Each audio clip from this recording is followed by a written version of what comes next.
আসসালামু আলাইকুম প্রিয় শিক্ষার্থী, আশা করি তোমরা ভালো আছো। আলহামদুলিল্লাহ, আমিও তোমাদের দোয়ায় ভালো আছি। জাতীয় বিশ্ববিদ্যালয়ের অনলাইন ক্লাসে সবাইকে স্বাগতম। করোনাকালীন শিক্ষা কার্যক্রম চলমান রাখার সাথে জাতীয় বিশ্ববিদ্যালয়ের উদ্যোগে অনলাইন ক্লাসে সংযুক্ত হতে পেরে আমি আনন্দিত। সবাইকে স্বাস্থ্যবিধি মেনে চলার আহ্বান জানাচ্ছি।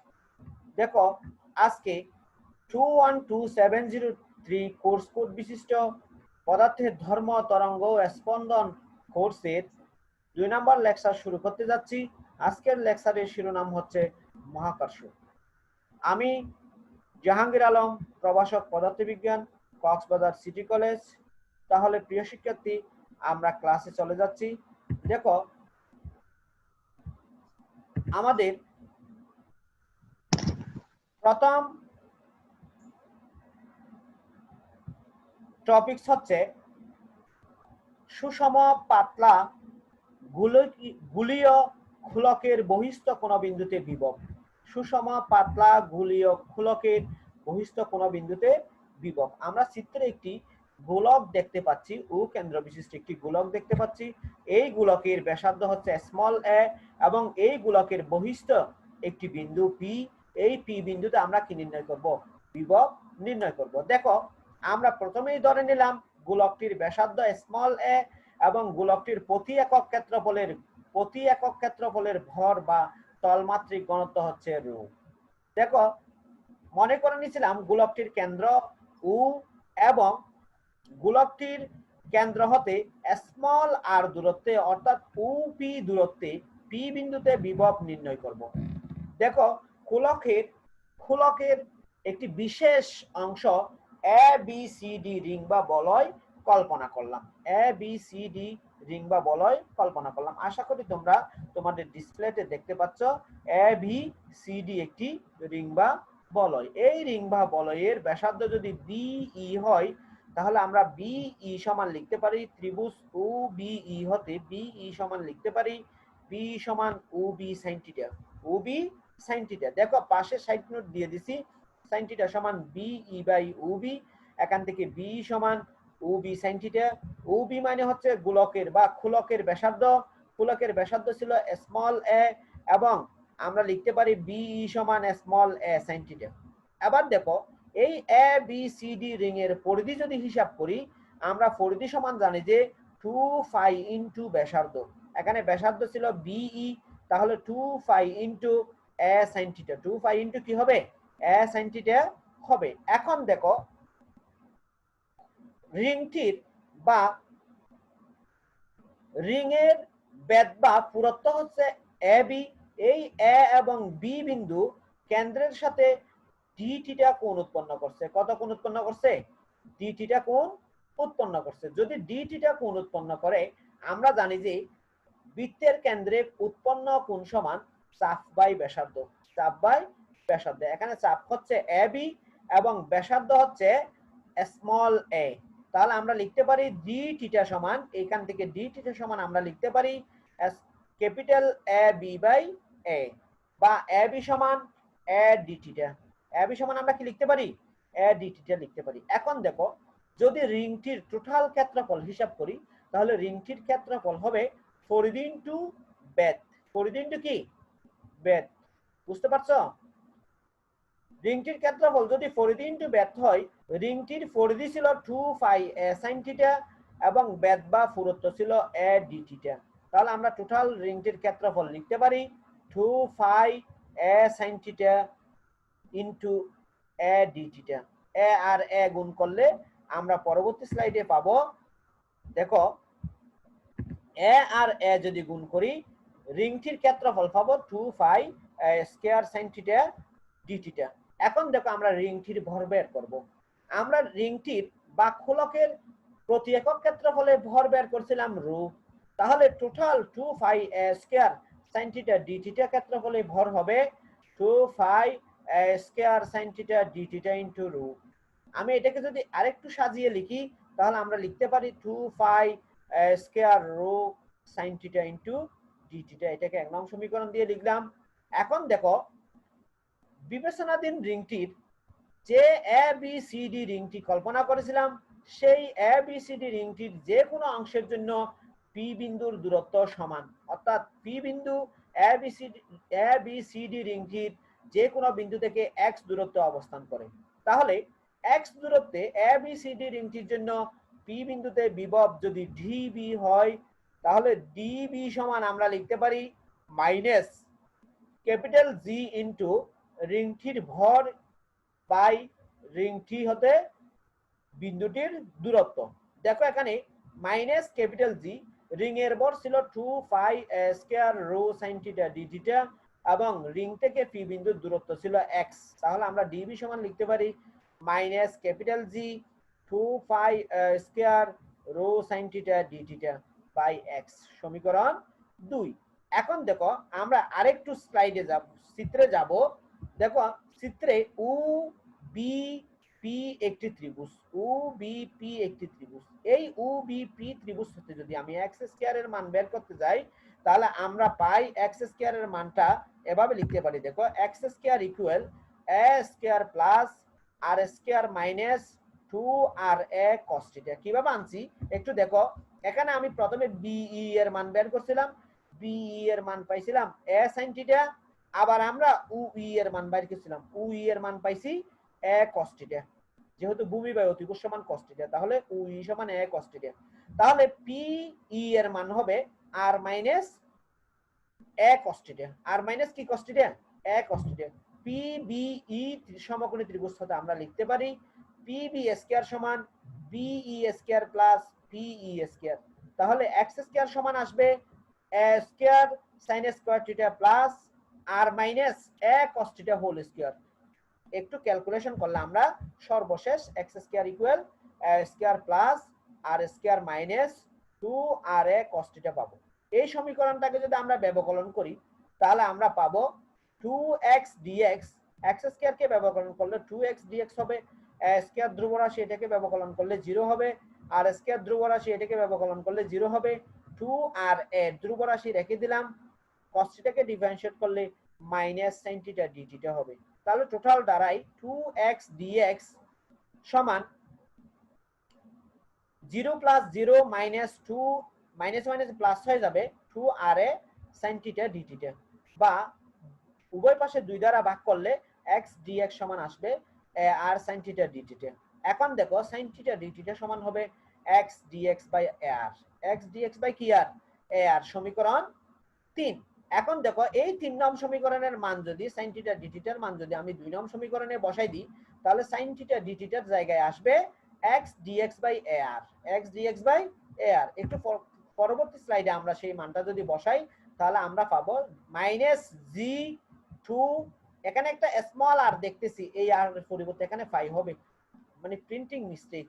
তাহলে ডিবি সমান minus capital G 2 pi r square rho x d x by a r x. এখানে দেখো এক্স এক্স কাটাকাটি যাবে, এ এ কাটাকাটি যাবে, বাকি থাকবে ডিবি সমান minus G 2 pi A rho DX by R. এটাই হচ্ছে A B C D ring এর জন্য পি বিন্দুতে বিভব। এটাকে আমি 4 নং সমীকরণ দ্বারা প্রকাশ করলাম। এই অবস্থায় যদি সীমা সীমা আমরা লিখতে পারি, দেখো পি বিন্দু থেকে খোলকের পি বিন্দুর দিকের পৃষ্ঠের দূরত্ব, পি বিন্দু থেকে একটু চিত্রের দিকে আমরা যাই। পি বিন্দু থেকে এই পি বিন্দু থেকে খোলকের যে পৃষ্ঠ পি বিন্দুর দিকে অবস্থান করে সেই বিন্দু পর্যন্ত দূরত্ব পিএইচ। এই পিএইচ সমান আমরা লিখতে পারি ওপি মাইনাস ওএইচ। ওএইচ সমান ছিল এ, ওপি সমান ছিল আর, তাহলে পিএইচ সমান হবে আর মাইনাস এ।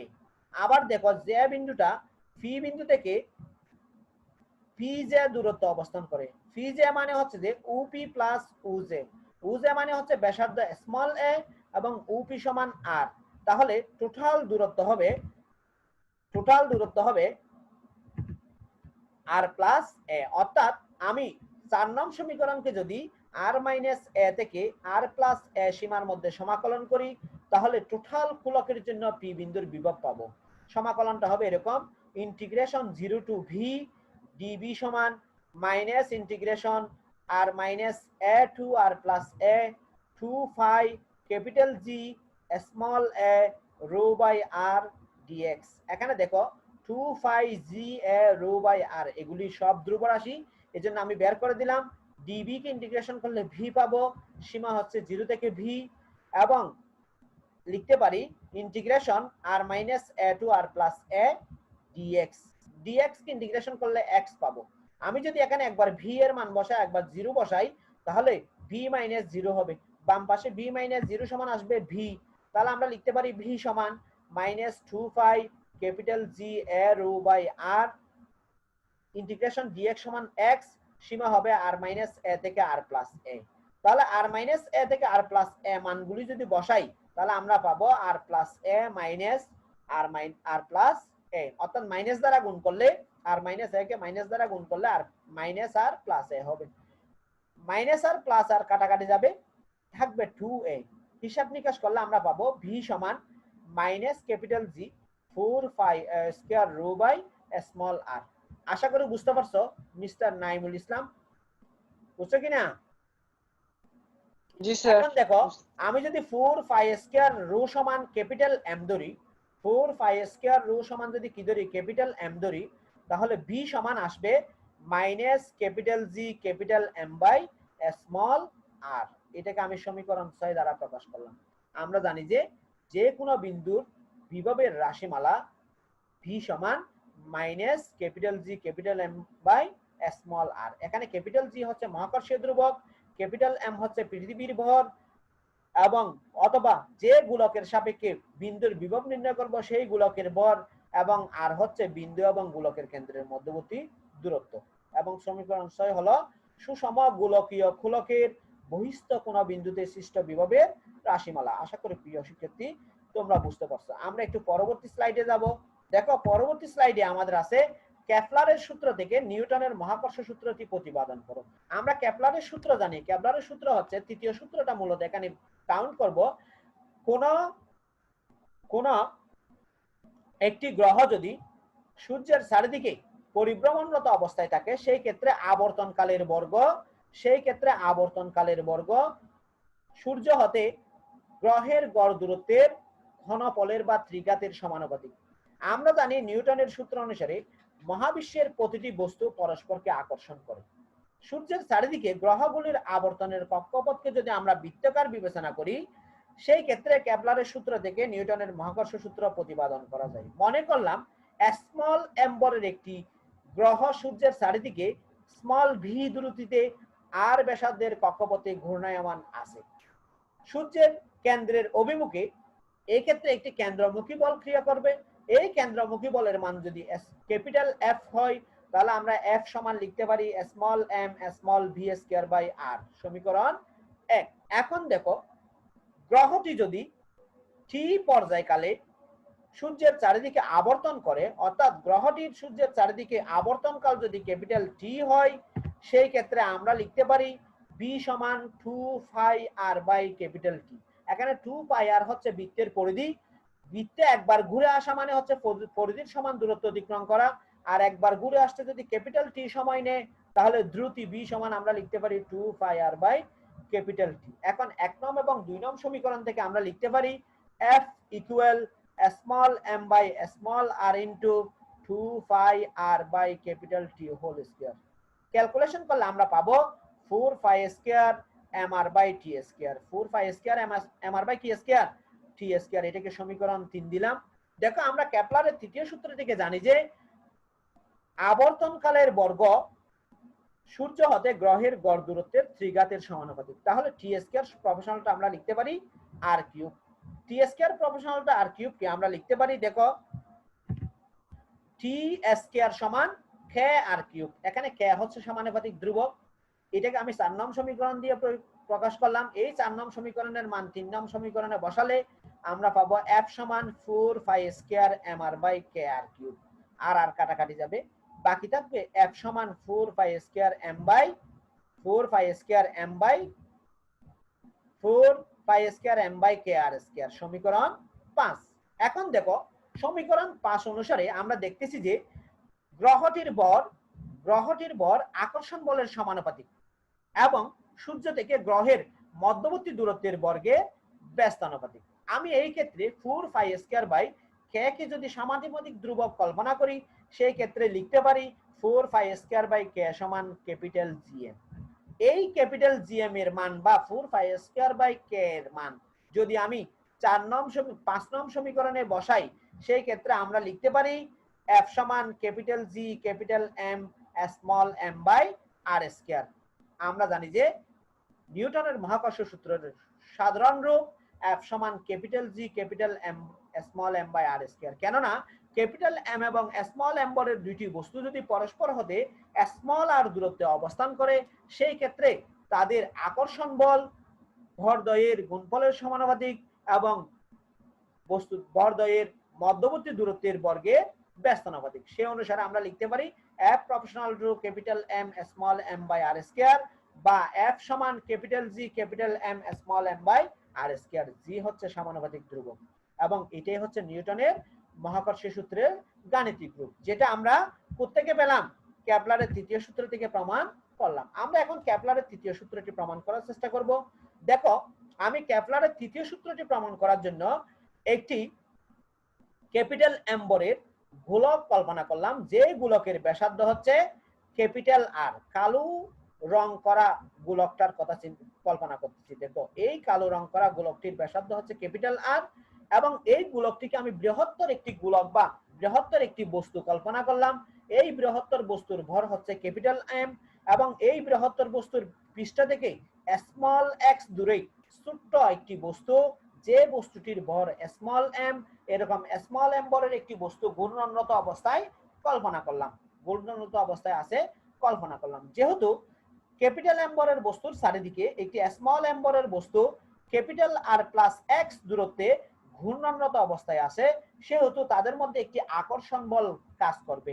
একটি কি বল কাজ করবে? আকর্ষণ বল কাজ করবে। এবং এই আকর্ষণ বলের কারণে ছোট্ট বস্তুটি বা স্মল এম বলের বস্তুটি কি করবে? ক্যাপিটাল এম বলের বস্তুর চারিদিকে ঘূর্ণনরত অবস্থায় থাকবে। তার মানে আকর্ষণ বলটি একটি কেন্দ্রমুখী বলের যোগান দেবে। আকর্ষণ বলটি একটি কি বলের যোগান দেবে? কেন্দ্রমুখী বলের যোগান দেবে। দেখো, স্মল এম বলের বস্তুর উপর ক্রিয়াশীল কেন্দ্রমুখী বা কেন্দ্রবিমুখী বল যদি ক্যাপিটাল এফ হয়, তাহলে আমরা কেন্দ্রমুখী বলের সূত্র অনুসারে লিখতে পারি এফ সমান small m small V square by capital R plus x. এখানে ক্যাপিটাল আর প্লাস এক্স হচ্ছে বড় গোলকটির কেন্দ্র থেকে ছোট বস্তুটির দূরত্ব।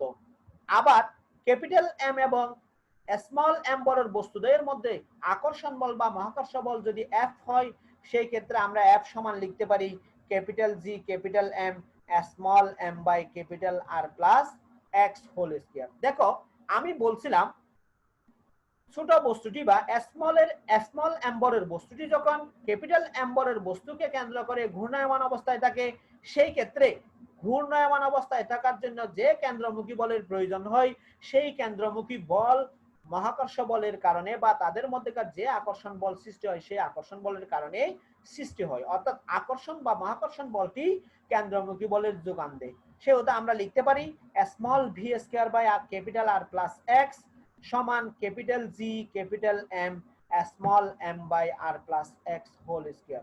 দেখো, এখানে যদি আমি আর প্লাস এক্স কাটাকাটি দিই, স্মল এম কাটাকাটি দিই, তাহলে বাকি থাকবে ভি স্কয়ার সমান capital G capital M by capital R plus x. সমীকরণ 3। সুতরাং 3 নং সমীকরণ থেকে আমরা দেখতে পাচ্ছি যে এই যে ছোট্ট বস্তুটি বা স্মল এম বলের বস্তুটি ক্যাপিটাল এম বলের বস্তুকে কেন্দ্র করে যখন ঘূর্ণায়মান অবস্থায় থাকে, সেই ক্ষেত্রে স্মল এম বলের বস্তুর দ্রুতি স্মল এম বলের বস্তুর ভরের উপর কি করবে না? নির্ভর করবে না। কিন্তু ক্যাপিটাল এম বলের বস্তুটির ভরের উপর কি করবে? নির্ভর করবে এবং বস্তুদ্বয়ের মধ্যবর্তী দূরত্বের উপর নির্ভর করবে। বস্তুদ্বয়ের মধ্যবর্তী দূরত্বের উপর কি করবে? নির্ভর করবে। বুঝতে পারছো মিস্টার নাইম? বুঝতে পারতেছ?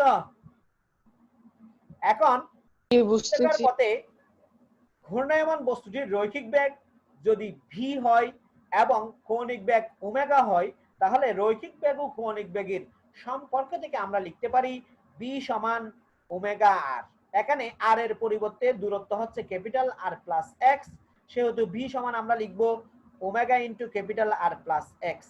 দেখো, এখানে ওমেগা হলো কৌণিক বেগ। ওমেগা হলো কি কৌণিক বেগ। এখন আমি এই 3 নং এবং 4 নং সমীকরণের হতে লিখতে পারি ভি স্কয়ার সমান হবে omega into capital R plus x whole square সমান capital G capital M by R plus X. তাহলে দেখো এখানে আমি যদি পরবর্তী স্লাইডে যাই সেই ক্ষেত্রে আমরা লিখতে পারি omega square r plus x whole square equal capital G capital M by R plus x. আমি যদি আরো গুণন করি বা একান্তরকরণ করি সেই ক্ষেত্রে আমরা লিখতে পারবো ক্যাপিটাল জি ক্যাপিটাল এম সমান omega square r plus x whole স্কয়ারের সাথে আর প্লাস এক্স গুণ করলে আর প্লাস এক্স হোল কিউব হবে। অর্থাৎ ক্যাপিটাল জি ক্যাপিটাল এম সমান হবে omega square r plus x whole cube, সমীকরণ 5। এখন দেখো আমি যদি এই যে বৃহৎ আকার বস্তু এবং ছোট্ট বস্তু দুটিকে একটি সূর্য আর একটি পৃথিবী কল্পনা করি এবং সূর্যের ভর যদি ক্যাপিটাল এম এস হয় তাহলে আমরা লিখতে পারি capital G capital M of S সমান omega square into capital R plus x whole cube. দেখো এখানে ক্যাপিটাল এম অফ এস সমান হচ্ছে সূর্যের ভর এবং ওমেগা হচ্ছে সূর্যের চারিদিকে গতিশীল পৃথিবীর কৌণিক বেগ। গতিশীল পৃথিবীর কি কৌণিক বেগ এবং আর প্লাস এক্স হচ্ছে পৃথিবী ও সূর্যের কেন্দ্রের মধ্যবর্তী দূরত্ব। পৃথিবী ও সূর্যের কেন্দ্রের মধ্যবর্তী দূরত্ব। দেখো আমরা জানি পর্যায়কাল যদি টি হয় তাহলে কৌণিক বেগ ওমেগা সমান 2π/t। কেমনে? একবার ঘুরে আসলে 2π রেডিয়ান কোণ উৎপন্ন করে, একবার ঘুরে আসতে সময় নেয় ক্যাপিটাল টি। তাহলে দেখো ক্যাপিটাল টি সময়ে ঘুরে পথ অতিক্রম করে 2π রেডিয়ান্স, একক সময়ে পথ অতিক্রম করবে 2π/T রেডিয়ান্স। তাহলে আমরা কৌণিক বেগ ওমেগা সমান লিখতে পারি 2π/T।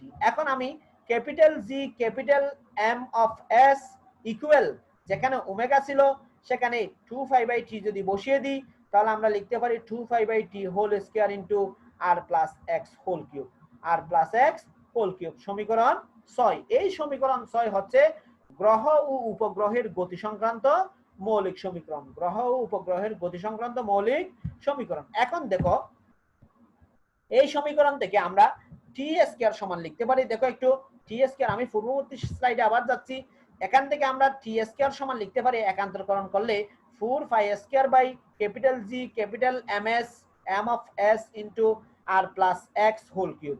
দেখো আমরা পরবর্তী স্লাইডে কি লিখতে পারি, টি স্কয়ার সমান 4π square by capital G capital M of S into R plus x whole cube.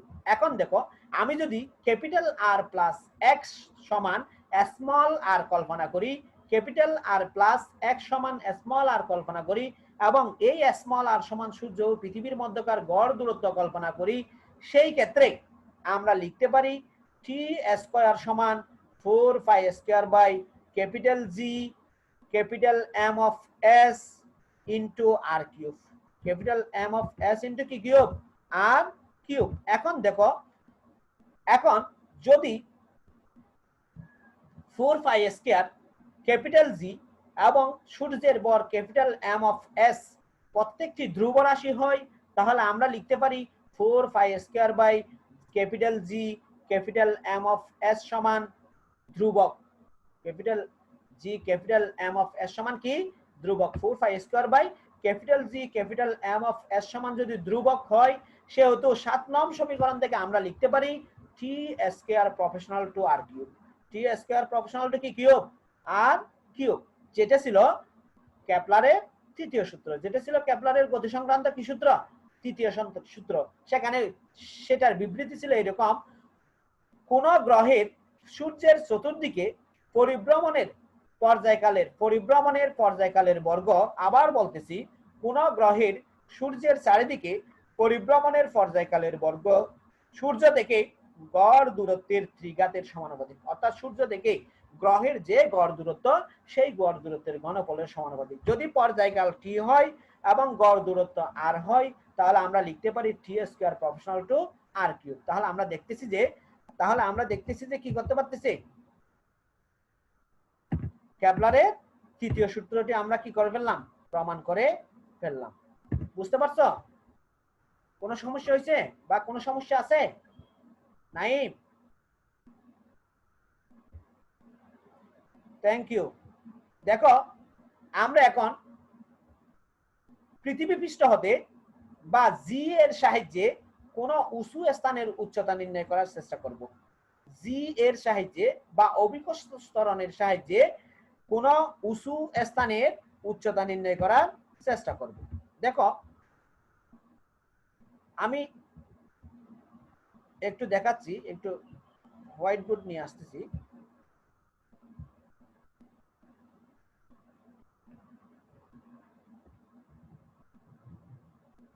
দেখো মনে করো এটা পৃথিবী, এটা কেন্দ্র, এখান থেকে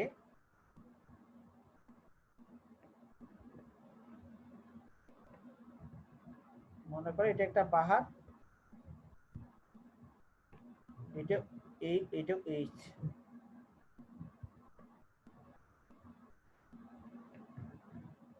এটা পৃথিবীর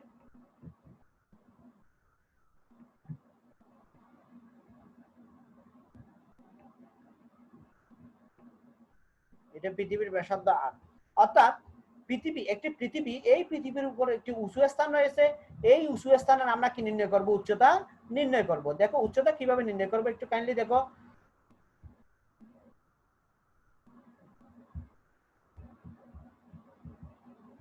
দেখো মনে করি পৃথিবী পৃষ্ঠে অভিকর্ষ ত্বরণ স্মল জি, পৃথিবী পৃষ্ঠে অভিকর্ষ ত্বরণ কত?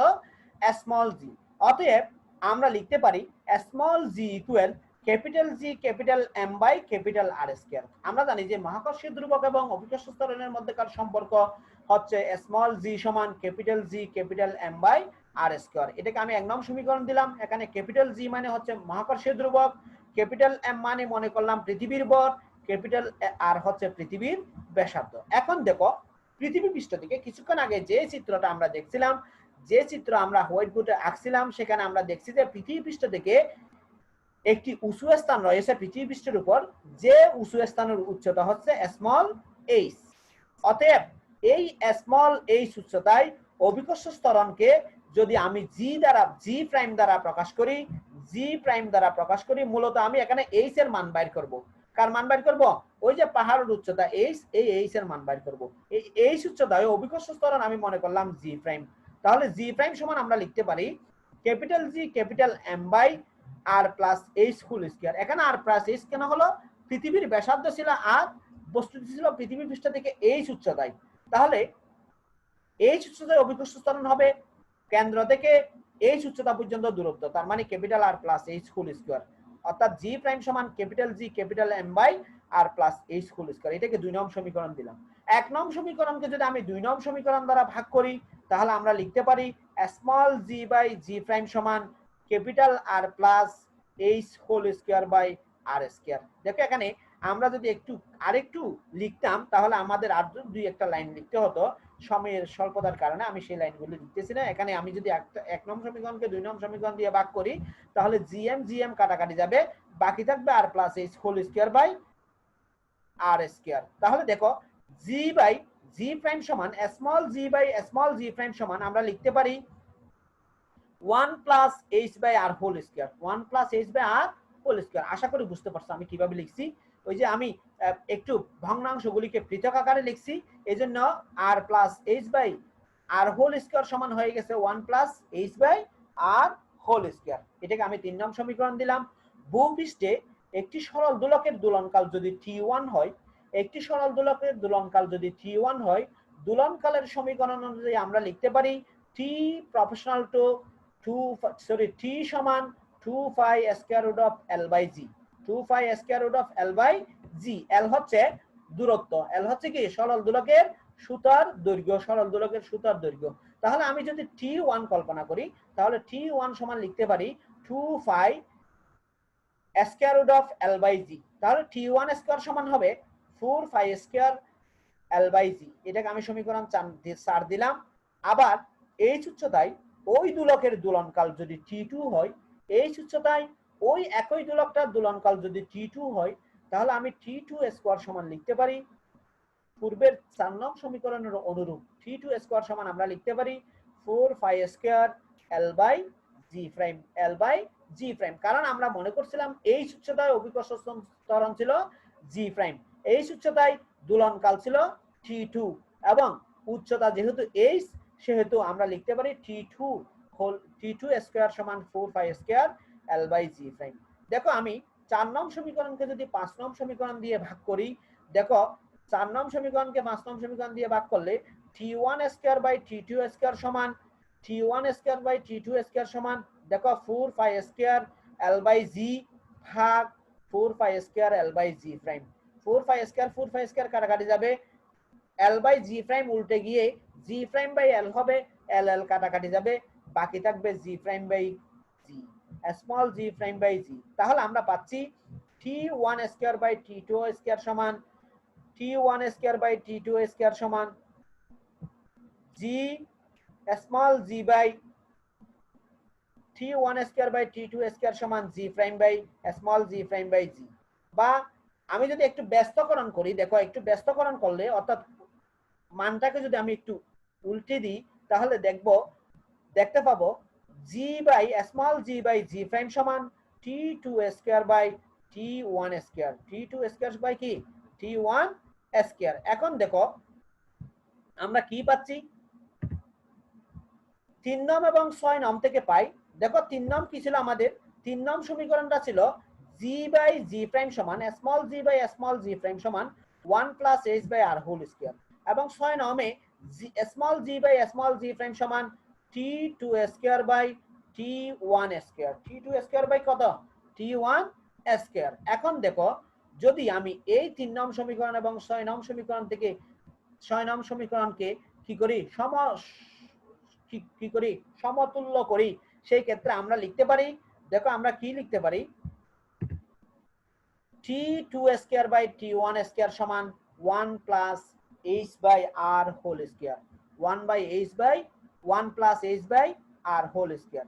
তাহলে 1 plus h by r whole square এবং বাম পাশে t2 স্কয়ার বাই t1 স্কয়ারকে যদি আমি উভয় পাশে বর্গমূল করি, সেই ক্ষেত্রে আমরা পাবো t2 বাই t1 সমান t2 বাই t1 সমান 1 প্লাস আর h by r, 1 plus h by r। এখন দেখো আমি যদি একটু পক্ষান্তর করি, 1 প্লাস h বাই r সমান t2 by t1, t2 by t1, এবং আমি যদি উভয় পাশে 1 বিয়োগ করি, উভয় পাশে যদি 1 বিয়োগ করি তাহলে h বাই r সমান আমরা লিখতে পারি t2 by t1 minus 1, t2 by t1 minus 1। দেখো তাহলে আমরা পাচ্ছি কি h বাই ক্যাপিটাল R সমান t2 বাই t1 মাইনাস 1। আমি যদি একটু আরো গুণন করি বা একান্তরকরণ করি বা r দ্বারা গুণ করি, সেই ক্ষেত্রে লিখতে পারি স্মল h সমান capital R into t2 by t1 minus 1, h সমান capital R into t2 by t1 minus 1। এখানে দেখো h মানে হচ্ছে যে পৃথিবী পৃষ্ঠ থেকে কোন একটি উঁচু স্থানের উচ্চতা, আর হচ্ছে পৃথিবীর ব্যাসার্ধ, t2 ছিল h উচ্চতায় দোলনকাল, কোন সরলদোলকের দোলনকাল, t1 ছিল পৃথিবী পৃষ্ঠে কোন সরলদোলকের দোলনকাল। তাহলে আমরা দেখতেছি যে কোন পৃথিবী পৃষ্ঠ থেকে কোন বস্তু বা কোন স্থানের উচ্চতা h equal capital R into t2 by t1 minus 1। এই সমীকরণ 7 নং সমীকরণের মাধ্যমে আমরা পৃথিবী পৃষ্ঠ থেকে যে কোনো উচ্চতার কোন বস্তুর বা কোন স্থানের কি নির্ণয় করতে পারি, উচ্চতা নির্ণয় করতে পারি। আশা করি প্রিয় শিক্ষার্থী তোমরা কিভাবে অভিকর্ষ ত্বরণের সাহায্যে কোন একটি উঁচু স্থানের উচ্চতা নির্ণয় করা যায় সেটা বুঝতে পেরেছো। দেখো এই যে আমরা এতক্ষণ পর্যন্ত যে কয়েকটা টপিকস নিয়ে আলোচনা করলাম, এই টপিকস গুলোর মধ্যে কারো কোনো সমস্যা থাকলে আমাকে জানাও, আমি চেষ্টা করব সমস্যাগুলো কি করার জন্য, সলভ করে দেওয়ার জন্য। আছে তোমাদের কারো কোনো সমস্যা আছে কিনা?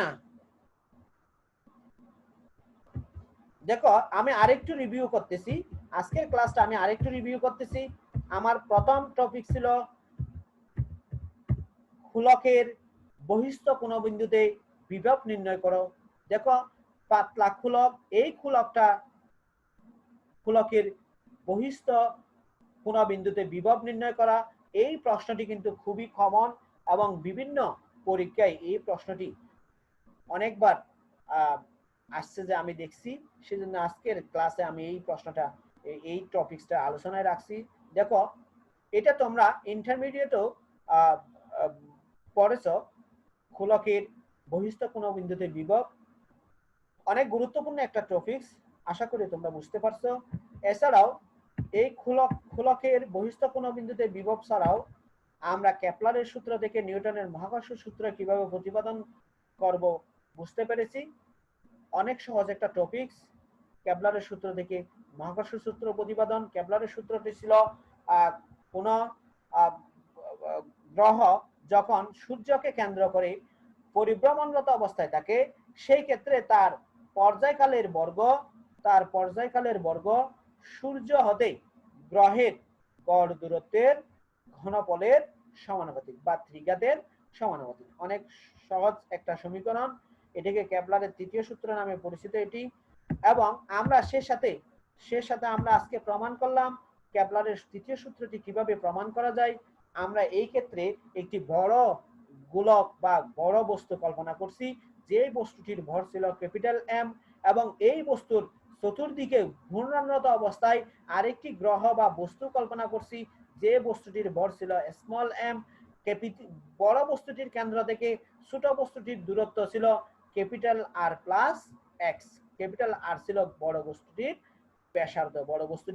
ব্যাসার্ধ, এবং এদের দুইজনের মধ্যে আকর্ষণের কারণে, দুইজনের মধ্যে একটি নির্দিষ্ট দূরত্বে দুটি বস্তু থাকার কারণে তাদের মধ্যে একটি আকর্ষণ বলের সৃষ্টি হয়। এই আকর্ষণ বল ছোট বস্তুটিকে বা স্মল এম বলের বস্তুটিকে বৃহৎ বস্তুটির চতুর্দিকে ঘূর্ণন সৃষ্টি করার জন্য কেন্দ্রমুখী বলের কি দেয়? যোগান দেয়। কেন্দ্রমুখী বলের যোগান দেয়। এবং আমরা সেখান থেকে প্রমাণ করতে পেরেছি যে কি সূর্যের চারিদিকে পরিভ্রমণরত অবস্থায় থাকা কোন গ্রহের পর্যায়কালের বর্গ গ্রহ হতে সূর্যের গড় দূরত্বের ঘনফলের সমানুপাতিক। অর্থাৎ আবর্তনকাল যদি টি হয় এবং গড় দূরত্ব যদি স্মল আর হয়, তাহলে T square proportional to R cube. T square proportional to কি কিউব? R cube. এছাড়াও আমরা আজকে অভিকর্ষ ত্বরণের সাহায্যে কিভাবে কোনো উঁচু স্থানের উচ্চতা নির্ণয় করা যায় সেটা আমরা প্রমাণ করলাম। দেখো, আমরা অভিকর্ষ ত্বরণের সাহায্যে কোনো একটি উঁচু স্থানের উচ্চতা কিভাবে নির্ণয় করব সেটা আমরা প্রমাণ করছি। কিভাবে প্রমাণ করছি? দেখো, পৃথিবী পৃষ্ঠের কোনো একটি উঁচু স্থানের উচ্চতা যদি h হয় এবং পৃথিবী পৃষ্ঠে কোনো একটি সরল দোলকের দোলনকাল t1 এবং h উচ্চতায় সরল দোলকের দোলনকাল যদি t2 হয়, সেই ক্ষেত্রে h ইকুয়াল আমরা প্রমাণ করছি h equal capital R into T2 by T1 minus 1। এখানে ক্যাপিটাল আর ছিল পৃথিবীর ব্যাসার্ধ। ক্যাপিটাল আর ছিল কি? পৃথিবীর ব্যাসার্ধ। এবং এই সমীকরণ সাহায্যে আমরা পৃথিবী পৃষ্ঠ হতে কোনো উঁচু স্থানের বা কোনো একটি বস্তুর খুব সহজেই কি নির্ণয় করতে পারি? উচ্চতা নির্ণয় করতে পারি। আশা করি প্রিয় শিক্ষার্থী তোমাদের বুঝতে কোনো সমস্যা হয় নাই। কারো কোনো সমস্যা থাকলে বলো, আমি এখনো সলভ করে দেওয়ার চেষ্টা করব। ধন্যবাদ প্রিয় শিক্ষার্থী, সবাই ভালো থেকো। আমরা আগামী ক্লাসে নতুন কোনো টপিকস নিয়ে তোমাদের সামনে হাজির হব। সবাই সুস্থ থাকো এবং জাতীয় বিশ্ববিদ্যালয় কর্তৃপক্ষকে ধন্যবাদ জানাচ্ছি অন্তরের অন্তঃস্থল থেকে, এত সুন্দর একটি জুম প্ল্যাটফর্মে অনলাইন ক্লাসের সুযোগ করে দেওয়ার জন্য। সবার সুস্থতা কামনা করছি। আসসালামু আলাইকুম ওয়া রাহমাতুল্লাহি ওয়া বারাকাতুহু।